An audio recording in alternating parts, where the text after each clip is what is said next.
your forecast first. Sponsored by Matex Heating, Cooling, and Plumbing. That's a live look from our Roofing Dog Inet First Mid-Bank weather camera in Charleston. Look at those clear blue skies that we've got out there today. Very nice and sunny. It was a little bit cooler, though, with the temperatures, but overall not bad. And this is going to be one of the better days that we're going to have this week. We're going to see some changes coming here soon. Not bad in the upper 50s and near 60 in Effingham, 59 in Springfield as we go throughout the course of this evening. Temperatures will be cooling back down into the low 40s by 11 p.m. We're going to come back. We're going to talk about rain chances, several of them this week. We are going to see some cooler air by the weekend. All of that coming up. WCIA 3 News starts right now. Now on WCIA 3 News. Could Illinois spend May at home too? Governor Pritzker starts to make his case and looks at relaxing some restrictions coming up. There's a shortage of COVID-19 tests, but U of I researchers could have a solution, and it means people without symptoms could be tested too. She wasn't doing nothing wrong. She wasn't out there harming nobody. A woman was hit 2 different times by suspected DUI drivers at the same intersection, but this time she lost her life. You're watching your local news leader. This is WCIA 3 News at 5. I don't think there's going to be some mass opening of lots and lots and lots of businesses on May 1. But the governor suggested he could move to reopen parts of the economy next month. Good evening, I'm Jennifer Roscoe. Today, Governor Pritzker pointed to new light at the end of the tunnel in the fight against COVID-19. But he also criticized other states that are lifting all of their restrictions at once. Our Capitol Bureau Chief Mark Maxwell is live in Springfield now. And Mark, the governor said if we lift the entire stay-at-home order all at once, the infection rate's just going to shoot back up. That's right, he did. And the governor seems to be open to this idea of incrementally reopening the economy. We're seeing in Georgia where the state there is already allowing some barbershops and hair salons and gyms to reopen later this week. Florida is already allowing local cities and towns to make the decision on when to reopen some of their beaches. A number of other states are looking at similar measures like this. All this wave, especially popular across the southern part of the country, coming after President Trump last week encouraged governors to reopen their economy in 3 phases. Governor Pritzker today said don't expect to see that kind of a rapid reopening here in Illinois, but he suggested he could be open to allowing some regions or perhaps some industries to open up if he extends his stay-at-home order into the month of May. The peak is still yet to come. We need to be careful, not just in the very near term about changing the stay-at-home order in some ways, tweaking at the edges and trying to make it easier on people, but also what we will do going forward if, in fact, the peak comes in mid-May or, whenever that may come. We need to have 14 days after that, as you know. Again, he's saying 14 days after we reach the peak is when he can start to lift the order. Back on April 12th, on Easter Sunday, Governor Pritzker said we were reaching a peak. Today, he said we're not there yet. In fact, telling the Washington Post we might not hit that until mid-May. So he's laying the outline, making the case, but has not yet made any official confirmation as to what he will decide to do there. The governor has previously said that in the economy to come, restaurants may have to expand some dining spaces to move things around.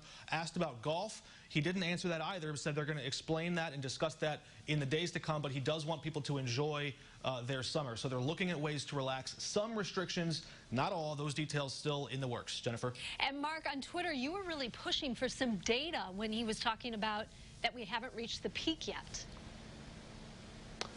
Yeah, the timeline, there could be an explanation here. I want to be clear on that. But the timeline, he said back in on March 24th that we're already shaping the curve. He said several times since then that we're flattening the curve. He said last week that we've reached or we're reaching a peak. Now he's saying that the peak is in mid-May. So there's some inconsistency. It's possible those models are moving as new data comes in.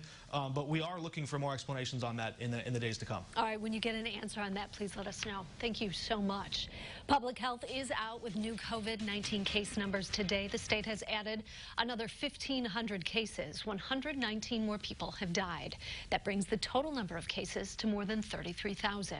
1,468 have lost their lives. The department also said more than half of the cases reported to them more than 2 weeks ago don't have symptoms anymore and are recovered. Nearly 80% of people who tested positive 4 weeks ago have reportedly recovered. You can find more county-by-county numbers on our WCIA 3 News app. Now, a senior living facility in Sangamon County has 7 cases of COVID-19 and 1 death. That's at the Villas Senior Care Community in Sherman. 4 employees and 3 residents tested positive. A resident died last week. They confirm a healthcare worker there was the first to test positive back in early March. The county's public health director says the center has fully cooperated with the investigation. They have been informing us, and we've been working, especially since we had one employee early on, that we had kind of were able to talk with them and knew that we were in good communication with them. So they've kept us totally informed, and we've worked with helping get them some PPE, have done a couple deliveries, and we'll do another one. Now, the county says the state's health department is going to deliver testing kits to the complex in the next few days. Staffers will then be able to use them on patients. County boards across central Illinois are preparing for worst-case financial scenarios. Some counties, like Sangamon, believe they have enough money for the time being. Others, like Coles, are considering furloughing workers. And the Macon County Financial Committee is meeting Friday to talk about doing the same thing. You know, we're not going to know what March and April is till, June, July type thing. So, but these are decisions that I feel need to be made now rather than later, because later is going to be too late. Vermilion County has talked about the possibility of furloughs, but says they don't see any positives in it. Ford County says they aren't talking about the idea at all. We reached out to Champaign County to see where they stand on furloughs. We haven't gotten a response yet. In other news now, a family is mourning the loss of their mother after she was killed in a car crash. It happened in Decatur over the weekend at the intersection of Grand Avenue and Woodford Street. WCIA 3's Karina Rubio talked with the victim's children today. She wasn't doing nothing wrong. She wasn't out there harming nobody, and she lost her life. 60-year-old Irma Graves was driving through an intersection she's passed through countless times on Saturday night. Her children never thought they'd get the call saying this time their mother had lost her life. Not ever thinking you're going to hear the news that your mother passed away from someone's carelessness or recklessness, or never expecting to see her laying there like that. 20-year-old Dylan Bunch was charged with DUI causing death. Officers say he was high on marijuana and taken to the Macon County Jail. Police say that Bunch drove through this stop sign before hitting Graves' car in the middle of the intersection behind me. Graves was taken to the emergency room, but her injuries were too severe. She was a mother, a wife, a friend, a grandmother. She loved her family. Do whatever she could for us. In Decatur, Karina Rubio, WCIA 3, your local news leader. Now, Graves' children say their mother was hit by a drunk driver at the same intersection last year. They want the city to put a stoplight or add more street lights to keep this from happening to anyone else. Do you need somewhere to bring over the leftover cloth masks you made? We have just the place. Plus, most people not showing symptoms have been turned away from getting a test. Why that could change.